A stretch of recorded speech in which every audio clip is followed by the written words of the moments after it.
ఏమో 2-3 okay okay. ఆయన ఏమంటారు? నేను వెళ్ళలేదు చదువు.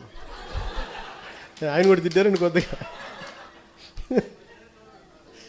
ఏమన్నారు?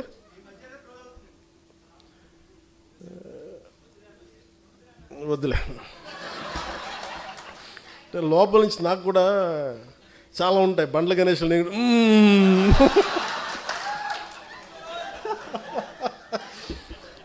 ప్రొడ్యూసర్ బండ్ల గణేష్ ఏమంటాడు కూర్చోబెట్టి లోపల బావులు అట్లా నేను కూడా ఏదో మాట్లాడాలనుకుంటే వద్దులే వస్తుంది.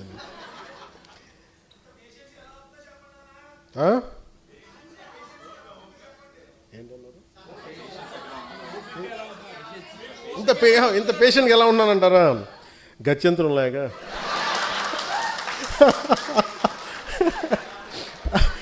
అలాగే ఇప్పుడు విశ్లేషకులు ఏది మాట్లాడుతూ ఉంటే, అంటే ఈ మధ్య ఎక్కువ న్యూస్ అయింది కాబట్టి చెప్తాను, మామూలుగా ఇది పట్టించుకోను. కానీ నేను ఎందుకు మాట్లాడుతాను, ఎవరన్నా సరే అమిత్ షా గారు ఎలాంటి వ్యక్తి? దిగ్విజయంగా 3 సార్లు భారతీయ జనతా పార్టీని అన్ని రాష్ట్రాలు, దాదాపు అన్ని రాష్ట్రాల్లో బోణీ లేని చోట బోణీలు ఖాతాలు తెరిపించి, తమిళనాడు లాంటి చోట ఒక్కొక్క వెళ్ళలేని రాష్ట్రాలని కొట్టి చూపించి, కేరళ లాంటి చోట toughest home minister after Shri Sardar Vallabhbhai Patel, Shri Amit Shah was toughest one. But నిజంగా ఆయన నేను చాలా దగ్గరగా చూశాను. నేను ఆయనకి నేను ఏదో చెప్పానంట, ఆయన నన్ను తిట్టారంట. ఇది వీరు విన్నారంట. వీరికన్నా మనోహర్ గారికి తెలిసిన వ్యక్తి మనోహర్ గారు చెప్పారు, ఆయన చెప్పారంటే వీరు విన్నారంట. నాకు ఏమనిపిస్తుంటే, రోడ్డు మీద వెళ్ళేవాళ్ళు ఎవరో మాట్లాడితే వేరు, ఒక క్రెడిబిలిటీ ఉన్న విశ్లేషకులు ఇలా మాట్లాడితే తప్పదు. ఇప్పుడు నా గురించి కూడా మాట్లాడినాక నన్ను ఎన్నిసార్లు క్యారెక్టర్ అసాసినేట్ చేశారు, ఎన్నిసార్లు నన్ను తిట్టారు అన్నారు, తిమ్మారన్నారు, అవన్నీ పట్టించుకోవాలి. కానీ అమిత్ షా గారి పేరు వినిపిస్తే మటుకు నాకు తప్పు అనిపించింది, అది నేను ఖండించాలనిపించింది. దేనికంటే ఆ స్థాయి వ్యక్తుల్ని, కశ్మీర్ని ఆర్టికల్ 370 రద్దు చేయించి అలాంటి పరిస్థితుల్ని హ్యాండిల్ చేసిన వ్యక్తి, వెస్ట్ బెంగాల్ని అసలు దేశంలో ఉంటుందా లేదా భవిష్యత్తులో ఉన్న దాంట్లో నుంచి దేశాన్ని దాన్ని బయటికి తీసుకొచ్చిన వ్యక్తి, అలాంటి వ్యక్తి గురించి తేలిగ్గా మాట్లాడేస్తే మరి స్థానికంగా ఉన్న ఆంధ్రప్రదేశ్ బీజేపీ నాయకులకి ఎంత బాధ ఉందో నాకు తెలియదు. కానీ ఎందుకంటే ఇద్దరే మాట్లాడారు అమిత్ షా గారి గురించి మాట్లాడితే. ఇంతమంది ఎమ్మెల్యేలు ఉన్నారు, ఎంపీలు ఒక్కళ్ళు మాట్లాడాల, ఖండించలా. కనీసం ఇది నాకున్న వారికి ఉన్న గౌరవంతో నేను ఖండించాల్సి వచ్చింది. దానికి మీరు స్పందించారు బీజేపీ కంటే, దానికి చాలా మీ అందరికీ మనస్ఫూర్తిగా నా ధన్యవాదాలు తెలియజేసుకున్నాను.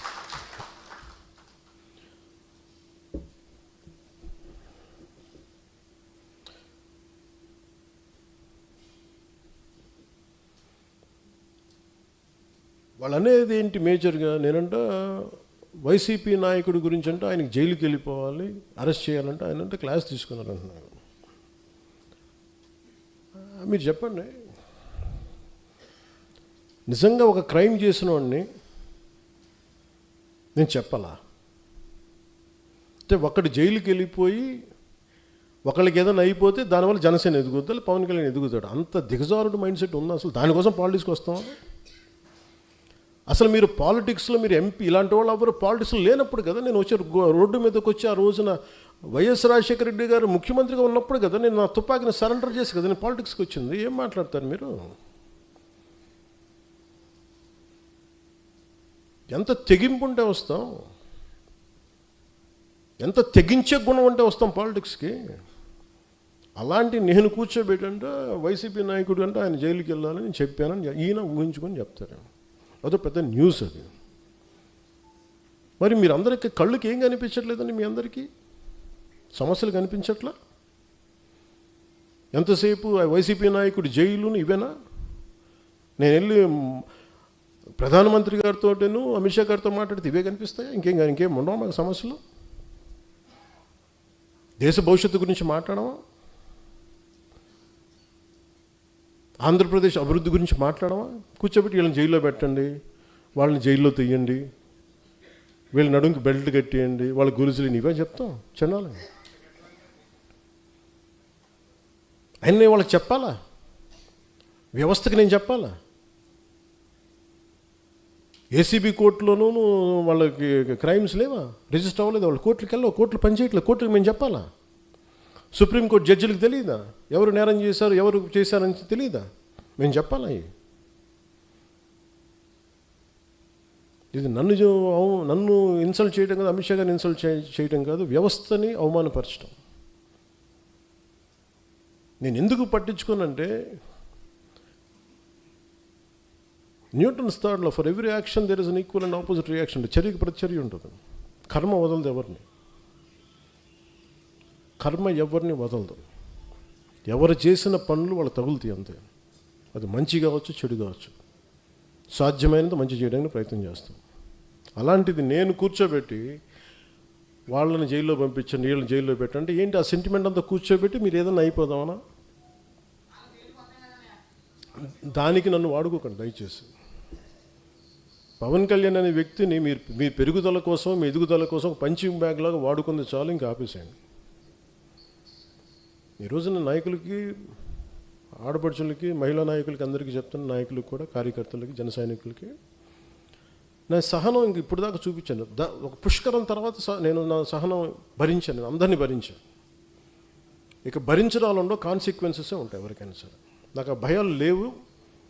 నాకు అసలు ఓడిపోవడాలు, గెలుపుల మీద నాకు ఏమీ లేదు. నేను ఎప్పుడు ముందుకే వెళ్తాను. అంతేగాని కూర్చోబెట్టి వీళ్ళనంటే ఈ మాట అంటే ఓట్లు పోతాయండి, వాళ్ళనంటే ఇది పోతుందండి, ఆ భయాలు చేసేసే దేశాన్ని ఇక్కడ దాకా పట్టుకొచ్చారు అందరూ. ఒక సమస్యని సమగ్రంగా అర్థం చేసుకొని మాట్లాడటం, దానికి కుదిరితే ఒక పరిష్కార మార్గం వెతకటం, చేసిన ఒక నిర్ణయానికి ధైర్యంగా నిలబడి కట్టుబడి ఉండటం, నాకు తెలిసింది అదే. అది ఎక్కడి దాకా తీసుకెళ్తా అక్కడి దాకా తీసుకెళ్ళాను. అంతేగాని కూర్చోబెట్టి భయపడిపోయి సర్దటాలు ఇంక నేను చేయను. 12 సంవత్సరాల తర్వాత ప్రతి ఒక్కరు we have to earn our position in a party. అలాగే జనసేన మీద ఉట్టిన కూర్చొని దారిని పోయి ప్రతి ఒక్కడు రాళ్ళేద్దామంటే, నేను మీకు ఈరోజు నీ సభాముఖంగా, రాజమండ్రి సభాముఖంగా మీకు మాట చెప్తున్నాను, తెలియజేస్తున్నాను కదా, దానికి తగ్గ కాన్సిక్వెన్సెస్ అయితే ఉంటాయి. ఎందుకంటే ఇది దీన్ని మీరు తర్వాత నన్ను తిట్టుకోండి, తిమ్ముకోండి, కానీ నాకు కోపాలు ఉంటాయి కదా, నాకు బాధలు ఉంటాయి కదా, నేను మనిషినే కదా. అంటే మీరు ఇష్టానికి వెళ్ళిపోయి ఒక కొట్టేసి వెళ్ళిపోతే మేము నవ్వుకుంటూ వెళ్ళిపోతే భరిస్తూ ఉంటామా? అంటే ఇన్షర్ట్ వేసుకొని, లేదంటే తెల్ల జుబ్బా తెల్లాలు చేసుకుంటే మా గుండెల్లో ఏడుపులు ఉండవా? మా గుండెల్లో కన్నీళ్ళు ఉండవా?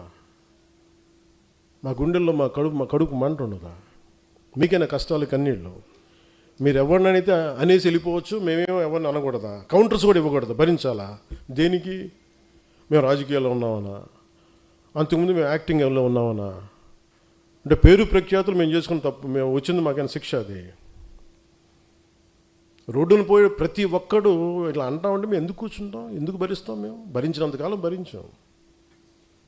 చాలా కాలం చెప్పాను, చాలా సంవత్సరాల క్రితం చెప్పాను, భరిస్తాం, సహిస్తాం, అవసరమైతే తాట తీస్తాం అని. ఇది నేను సరదాగా చెప్పలా, అదేదో సినిమా డైలాగులుగా చెప్పలే. నాకు ఉన్న చిరాకు, విసుగు. ఎందుకంటే చాలా సగటు మనిషి కోపం నాది. భరించి భరించి భరించి ఎంతకాలం భరిస్తాం? దేనికైనా హద్దు పొద్దు ఉండదు ఎవరికైనా. కొన్ని టీవీ ఛానల్స్ ఉంటాయి, వాళ్ళు బెదిరిస్తూ ఉంటారు. ఇప్పుడు మొన్నేదో సివిల్ సప్లైస్ గురించి ఏదో న్యూస్ వస్తుంటే విచిత్రమైన, ఇందాక చెప్పాను కదా, బయట డోర్ తెరవడు, మనకి లోపల డోర్ తెరుస్తాడని. ఒక జనసేన నాయకుడు ఇంకో జనసేన నాయకుడు ఆ టీవీకి లీడ్ ఇచ్చాడు. నాకు అది కూడా తెలుస్తూ ఉంటుంది. ఏం మాట్లాడదాం? సివిల్ సప్లైస్ ఏదో రైస్ ఇట్లా ఉంది, అది ఇదని మాట్లాడితే నాకు ఆశ్చర్యం కలిగింది.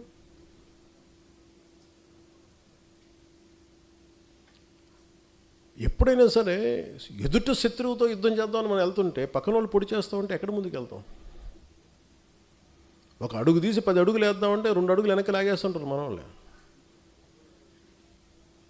అందుకని ఇంక నేను ఇప్పటిదాకా నేను పార్టీ పగ్గాలు పూర్తిగా ఎందుకు తీసుకోలేదంటే, నాకు అనుభవాలతో రాటు తేలిన సమూహం వచ్చేవరకు నేను వెయిట్ చేద్దాం. పుష్కర కాలం వెయిట్ చేశాను.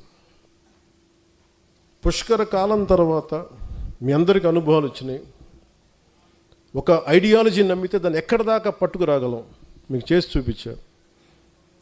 ఇప్పటి నుంచి